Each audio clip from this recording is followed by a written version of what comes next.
Hello दोस्तों, जैसा कि आप सभी को पता है कि आरआरबी एनटीपीसी का एग्ज़ाम शुरू होने वाला है।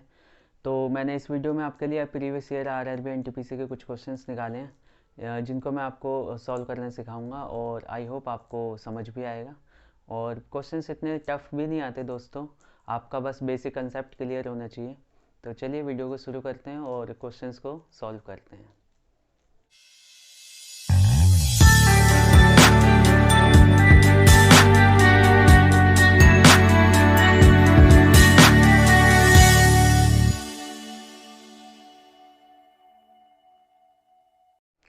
तो हमारा फर्स्ट क्वेश्चन है, if 3a equal to 2b equal to c then find the ratio of a is to b is to c। तो दोस्तों अगर इस टाइप का क्वेश्चन आएगा, अगर 3a और कोई सी भी तीन वैल्यू या दो वैल्यू देगा वो और आपसे रेशो पूछेगा उनके बीच का, तो इस टाइप के क्वेश्चन को सॉल्व करने के लिए सबसे पहले आपको ये जो इक्वल दे रखा होता है 3a equal to 2b equal to c, इसमें आपको एक कांस्टेंट कुछ भी एक नंबर मान लेना है। जैसे कि हम मान लेंगे k, क्योंकि ये तीनों आपस में इक्वल है। तो हमने भी एक लेट सपोज कर लिया ये तीनों किसके इक्वल है, k के। तो हम इसे इंडिविजुअली यानी अलग अलग लेंगे, कंपेयर करेंगे। 3 इक्वल टू k है तो a की वैल्यू कितनी आ जाएगी, k/3। इसी तरह से b की कितनी आ जाएगी, k/2। एंड c हमारा क्या आ जाएगा, c हमारा क्या आ जाएगा, k/1 यानी k। तो हमसे पूछा गया है a/b/c हमारा क्या होगा। तो सिंपल हमें वैल्यू पुट कर देनी है। ये a हमारा क्या है, k/3, b k/2 और c k है। तो k से तो दोस्तों सभी कैंसिल हो जाएगा, k से k कैंसिल, बचा क्या 1/3 1/2 1।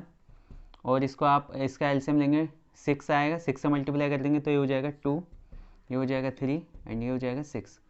तो इसका आंसर आ गया, ये हमारा क्या आ गया, a/b/c यानी a/b/c। इसकी वैल्यू कितनी आएगी 236। तो दोस्तों हमारा सेकंड क्वेश्चन है, if area of a rectangle is 168 centimetre square and it's breath is 7 centimetre, find its diagonal. तो ये भी बहुत ही बच्चों वाला क्वेश्चन है। वैसे बच्चों वाला तो नहीं कहूँगा, बट बेसिक ही है, वैसे बच्चे ही देते हैं एग्ज़ाम। तो ये हमारा एक रेक्टेंगल है, इसका एरिया हमें गिवन है कितना 168 सेंटीमीटर स्क्वायर और इसकी ब्रेथ यानी इसकी चौड़ाई कितनी दे रखी है 7 सेंटीमीटर। हमसे पूछा गया है इसका डायगोनल यानी AC या BD कुछ भी हो, क्योंकि रेक्टेंगल के डायगोनल आपस में क्या होते हैं, इक्वल होते हैं। तो इसके लिए आपको पता है एरिया क्या होता है हमारा, L इंटू बी होता है। ये हो जाएगा 168, हमारे को b की वैल्यू दे रखी है तो ये हो जाएगा 168 डिवाइड बाय b कितना है हमारा 7। तो ये कैंसिल हो जाएगा, ये कितना आ जाएगा 2 4। तो L ये आ गया। और डायगोनल दोस्तों आपको पता है क्या होता है, ये होता है a² L² plus b² root में। क्योंकि ये 90 होता है, इसमें पाइथागोरस लगाएंगे। ये क्या है, ये ब्रेथ है और ये हमारी क्या है, लेंथ है। ये हाइपोटेन्यूज कैसे निकलेगा, इसका स्क्वायर प्लस इसका स्क्वायर और वो स्क्वायर रूट में हो जाएगा। तो ये कितना हो जाएगा, L² यानी 24 का स्क्वायर, b क्या है 7 का स्क्वायर। 24 का स्क्वायर आपको पता ही क्या होता है, नहीं पता तो 576 होता है और ये 49 हो जाएगा। इनको प्लस करेंगे तो ये 625 आएगा और ये आ जाएगा 25। इसका स्क्वायर रूट होता है 25। तो लेंथ ऑफ डायगोनल कितनी आ गई हमारी 25। तो नेक्स्ट क्वेश्चन है हमारा, cos theta equal to 4/5 then what is the value of sec theta plus cosec theta. और एक और क्वेश्चन आ रखा है ये, a polygon has 9 sides, what is its interior angle. तो दोस्तों ये आरआरबी एनटीपीसी में क्वेश्चन पिछले साल का तो नहीं, 2016 का क्वेश्चन है। तो आपको कैसे करना है इस तरह के, ये बेसिक ही क्वेश्चन है, आपको बेसिक कंसेप्ट आना चाहिए। cos थीटा आप सभी को पता होना चाहिए क्या होता है, ये होता है b/h बेस अपॉन हाइपोटेन्यूज। अगर एक रेक्टेंगल है हमारा ABC, तो ये बेस है उसका, स्मॉल b से डिनोट करते हैं, ये हो जाएगा परपेंडिकुलर, ये हो जाएगा इसका हाइपोटेन्यूज। तो आपको पता है ये कितना दे रखा है 4/5। तो हमारे ट्रायंगल के अंदर क्या हो जाएगा, बेस कितना हो जाएगा हमारा, ये हो जाएगा 4 और ये 5, तो पाइथागोरस लगाएंगे हम इसमें, ये आ जाएगा 3। तो कॉस थीटा ये हमसे वैल्यू पूछी है sec theta plus cosec theta के। सेक किसका रिवर्स होता है? ये इसका होता है कोसेक का, वो सॉरी कॉस का। तो कॉस दे रखा है तो सेक थीटा क्या हो जाएगा हमारा, ये हो जाएगा 4/5 है तो ये हो जाएगा 5/4 प्लस कोसेक किसका उल्टा होता है, ये होता है साइन का। तो साइन क्या होता है, साइन थीटा होता है P/H। P हमारा क्या है 3 और H कितना है 5, तो इसका रिवर्स क्या हो जाएगा कोसेक थीटा, वो हो जाएगा 5/3। तो बस हमसे यही वैल्यू पूछी है, इसको एलसीएम लेंगे, ये आ जाएगा 12, ये आ जाएगा 4 20 15 35 डिवाइड बाई 12, 35/12 ये हमारा आंसर हो जाएगा। मैं आपको एक बारी फिर से बता देता हूँ। कॉस थीटा में गिवन है 4/5, वैल्यू पूछ रखी है हमसे sec theta plus cosec theta क्या होगा। तो आप सभी को पता होना चाहिए ये सारी चीज़ें कि कॉस थीटा क्या होता है, टेन थीटा क्या होता है, कोसेक क्या होता है, ये आपको रिलेशन आना चाहिए। अगर नहीं पता तो एक बारी मैं रिकॉल करवा देता हूँ। वो आपने सुना होगा 10th क्लास में जो सिखाते थे, पंडित बद्री प्रसाद हर हर बोले सोना चांदी तोले, ये याद रखने का तरीका है। तो साइन क्या होता है P/H, कॉस क्या होता है B/H, टेन क्या होता है P/B। तो आप और इनके रिवर्स आपको याद होना चाहिए, साइन का होता है कोसेक, कॉस का होता है सेक थीटा, टेन का होता है कॉट। ये आपको इतना आना चाहिए, बाकी कुछ भी नहीं, इसमें वैल्यू पुट करिए, बस सिंप्लीफाई करें और कुछ भी नहीं किया। और दूसरा क्वेश्चन हमारा, ए पॉलीगन हैज़ 9 साइड्स, कोई पॉलीगन है जिस तरह से ये होते हैं, हेक्सागन होता है, ऑक्टागन होता है, ऐसी पॉलीगन है 9 साइड का, उसका इंटीरियर एंगल पूछा गया। इंटीरियर इस टाइप का होता है, जैसे ए स्क्वायर है तो ये वाले जो एंगल होते हैं ये क्या होते हैं, इंटीरियर कहलाए जाते हैं, और जो सेंटर पर होता है वो एक्सटीरियर मानते हैं उसे। तो इसका फॉर्मूला होता है सीधा सीधा, ये होता है n-2 multiply with 180 divide by n, where n क्या होता है हमारा, ये होता है number of sides of a polygon, जो भी हमें गिवन है नंबर ऑफ साइड कितनी है। तो यहाँ पर नंबर ऑफ साइड कितनी है पॉलीगन की 9, तो 9 - 2 180 डिवाइड बाय 9, ये तो 20 आ जाएगा, और ये तो ये सॉल्व करेंगे 140 इसका आंसर आ जाएगा।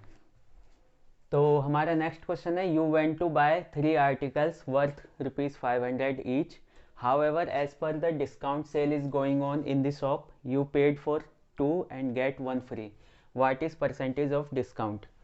तो कहने का मतलब ये है कि आप गए किसी दुकान में 3 आर्टिकल खरीदने, जिस हर एक आर्टिकल की कीमत क्या है 500 रुपये, और हम 3 आर्टिकल खरीदने गए हैं, लेकिन वहाँ पे सेल चल रही थी, तो दुकानदार कहता है कि आप 2 के पेमेंट कर दीजिए, एक हम आपको फ्री देंगे। तो बस हमसे पूछा गया कि परसेंटेज क्या हुई अगर आपको डिस्काउंट की परसेंटेज ज्ञात करनी है। तो ये बहुत ही ईजी क्वेश्चन है। एक आर्टिकल कितने का, 500 रुपये का 1 आर्टिकल, तो 3 आर्टिकल कितने के हो जाएंगे, ये हो जाएंगे 1500 के। सिंपल सी बात है, ए कितने का है, 3 कितने हो जाएंगे 1500 के। बट हमें पेड कितने करने हैं, यू पेड फॉर ओनली 2, यानी 2 आर्टिकल का हमें मूल्य चुकाना है। हमने दिए कितने उसे पैसे, 1000 रुपये, और हमें कितने आर्टिकल मिले, 3 आर्टिकल मिले। तो सिंपल सी बात है, परसेंटेज ऑफ डिस्काउंट कितना हो जाएगा,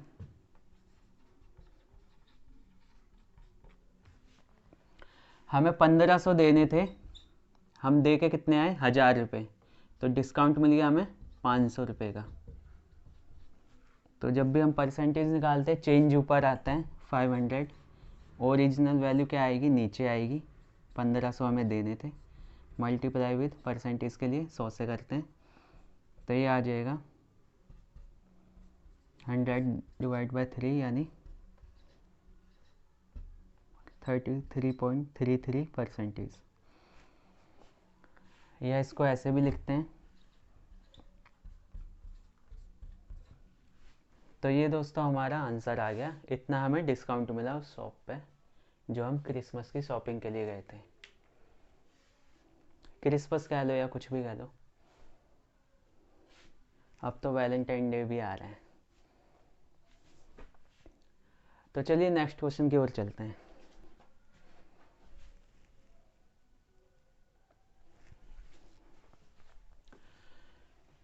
तो हमारा नेक्स्ट क्वेश्चन है S&T can finish a work in 50 days, they work for 20 days and then left, how much of the work is left. तो क्वेश्चन में कह रहा है कि S और T जो है वो मिलके काम को ख़त्म करते हैं 50 दिन में, और वो 20 दिन तक दोनों एक साथ काम करते हैं और फिर बाद में चले जाते हैं। 20 दिन तक काम किया, फिर काम से थक गए, कह रहे अब हमारे बस की नहीं है, हम चले जा रहे हैं। तो 20 दिन बाद उन्होंने काम को छोड़ दिया। तो ये पूछ रहा है क्वेश्चन में how much of the work is left, तो कार्य जो था, जो भी काम था, वो कितना बचा रह गया। बहुत ही ईजी क्वेश्चन है। एस और टी दोनों मिलके कितने दिन में करते हैं? 50 दिन में काम करते हैं। एक दिन का काम कितना हो जाएगा? 1 डेज वर्क दोनों का, ये हो जाएगा 1/50। तो 20 दिन तक काम किया, इसलिए 20 डेज वर्क कितना हो जाएगा? दोस्तों ये मैं आपको बेसिक से समझा रहा हूँ, आपका बेसिक कंसेप्ट क्लियर होगा तो आप कैसा भी क्वेश्चन कर लेंगे। और रही बात स्पीड की, वो आपकी बनती है प्रैक्टिस से। जो बोलते हैं कि करत करत अभ्यास मैन बने परफेक्ट, यानी प्रैक्टिस मेक्स मैन परफेक्ट। तो 20 दिन का कितना हो जाएगा? सिंपल, इसे मल्टीप्लाई कर देंगे, ये आ जाएगा 2/5। तो हमसे रिमेनिंग पूछा है, टोटल कितना था हमारा? 50। ख़त्म कितना हो गया? सॉरी, टोटल वर्क हमेशा 1 होता है। 1 इसलिए होता है कि कोई भी कार्य है 100% होता है। मैंने पहले भी एक वीडियो में बताया था, अगर आपको नहीं पता। 100% यानी 1 ही होता है। तो 1 में से 2/5 फ्रैक्शंस कार्य हो चुका, यानी काम हो चुका, ये बचा 3/5। वो यहाँ से भी आ रहा है 20/50, ये हो चुका, और 1 में से माइनस कर देंगे तब भी 30/50 आएगा। इसको सॉल्व करेंगे तो 3/5 आ जाएगा। तो इतना कार्य हमारा बच गया है। एक बारी मैं फिर से बताता हूँ। एस और टी दोनों मिलके एक काम को 50 दिन में करते हैं। दोनों ने काम किया 20 दिन तक, उसके बाद छोड़ के भाग गए, तो हमारा काम कितना बच गया? तो एस एंड टी कितने में कर सकते हैं? 50 दिन में। एक दिन का काम कितना होगा उनका? यानी 50 दिन में वो एक काम कर रहे हैं, या ऐसे कह लो 50 दिन में एक काम कर रहे हैं, तो एक दिन में 1/50 करेंगे। वही मैंने यहाँ पे लिखा है। एक दिन का कार्य कितना हो जाएगा? 1 डेज वर्क 1/50। तो 20 डे का कितना हो जाएगा? सिंपली 1/50 को 20 से मल्टीप्लाई करेंगे, 2/5। तो बचा कितना?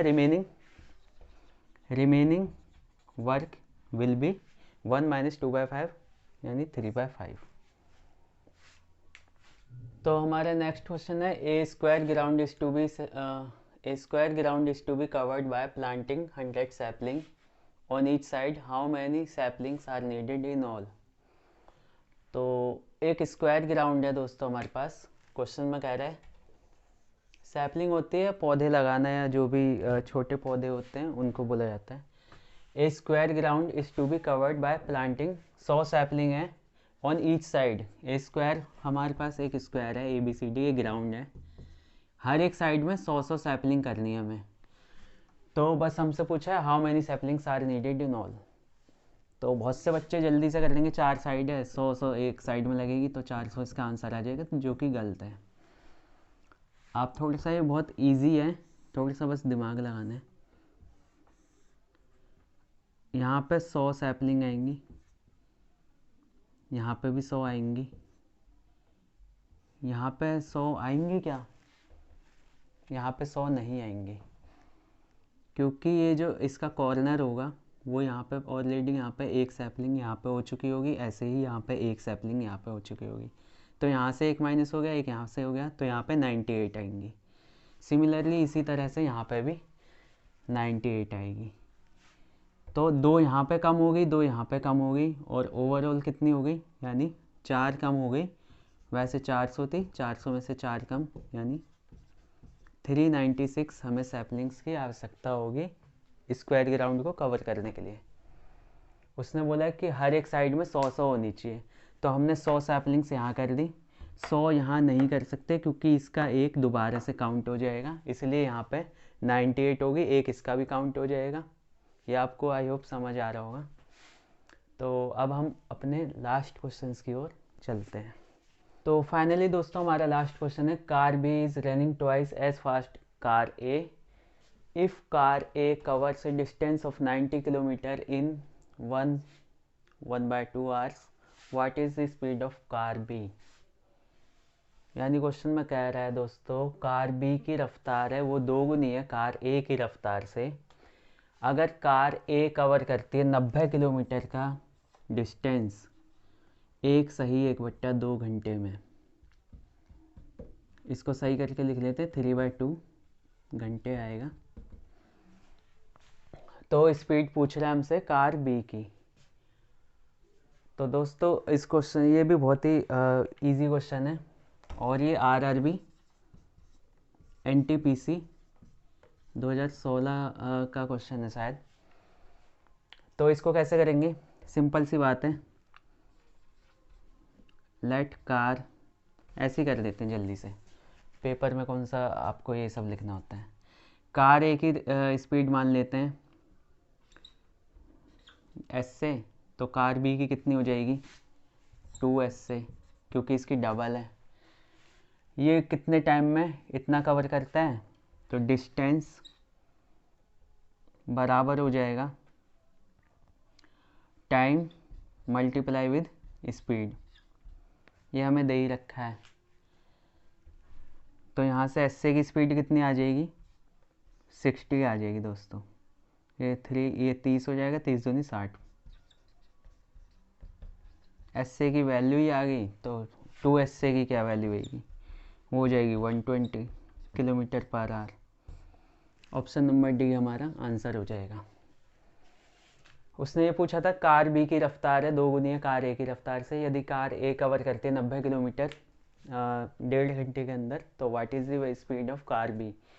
तो इसकी एस से मान ली हमने कार ए की, उसकी कितनी हो जाएगी 2s से, क्योंकि डबल है। आपको ये पता होना चाहिए बच्चों वाला फॉर्मूला, डिस्टेंस बराबर क्या होता है स्पीड मल्टीप्लाई विद टाइम। जैसा कि मैंने वीडियो के शुरू में कहा था कि आपको थोड़ा बेसिक पता होना चाहिए और आपको पता ज़रूर होना चाहिए, तभी आप कुछ कर पाओगे, और कुछ नहीं बहुत कुछ कर लोगे। तो दोस्तों ये कुछ क्वेश्चंस थे आरआरबी एनटीपीसी में पूछे गए जो मैंने आपको बताए। आई होप आपको पसंद आया होगा। और वीडियो के अंत में मैं वही कहूँगा जो सभी कहते हैं, थोड़ा लाइक कर दिया करो और थोड़ा वीडियो को शेयर करो और मेरे चैनल को सब्सक्राइब करो। तो मिलते हैं नेक्स्ट वीडियो में।